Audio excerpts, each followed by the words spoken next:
လွမ်းစရာရှိလို့ကျွန်တော်မအားသေးချောင်းပြောလိုက်မိပါတယ်ခင်ဗျတက်ဝေမင်းနဲ့ဩဂုတ်လမှာအရင်လေးတွေတိုင်အရင်ပန်းတွေပဲပွင့်ကြအောင်ပါလိုအပ်ရင်ပန်းအစ်စ်တွေလဲပေးဖို့ဘယ်အပင်ကိုမှကျွန်တော်မတောင်းဆိုချင်ပါဘူးအပြည့်အဝလွမ်းခွင့်ရတာဟာလဲလူဖြစ်ရကြနတ်မှုအခက်ခဲတစ်ခုပါကွယ်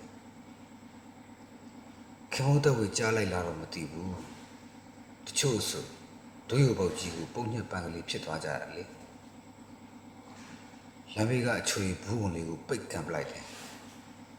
လမ်းလျှောက်ရင်ကြော်ညာဆိုင်ပုတ်တွေဖတ်တယ်တတိရှိကြအောင်ဆောင်းပြီးစပယ်ယာကိုဘူးကြည့်ကြည့်အားလုံးလွယ်လွယ်လေးပါဖရယ်ပြည်တော်စုကြီးတိဆောက်တာကအစရှန်ကုန်မီဝိုင်းကကျင့်ဝတ်ဆိုင်ရာပြဿနာတွေအထိလွယ်တတ်ပါတယ်ဒေါသရောအတ္တရောကြီးတဲ့ကောင်တွေမျိုးတုံးသွားဖို့အရေးအထိလွယ်ကောင်းလွယ်နိုင်ပါတယ်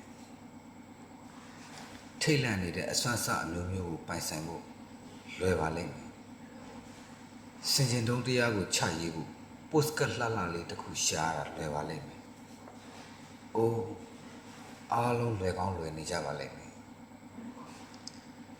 စပယ်ဖြူတုံးကမှခင်ဖုံးတက်ဝေရဲ့ဘယ်စိတ်လဲလို့ပေါ်လာပြန်လဲခတ်တယ်ခင်ဖုံးတက်ဝေရဲ့တိတ်ခတ်တယ်ခင်ဖုံးတက်ဝေကလာတန်းတင်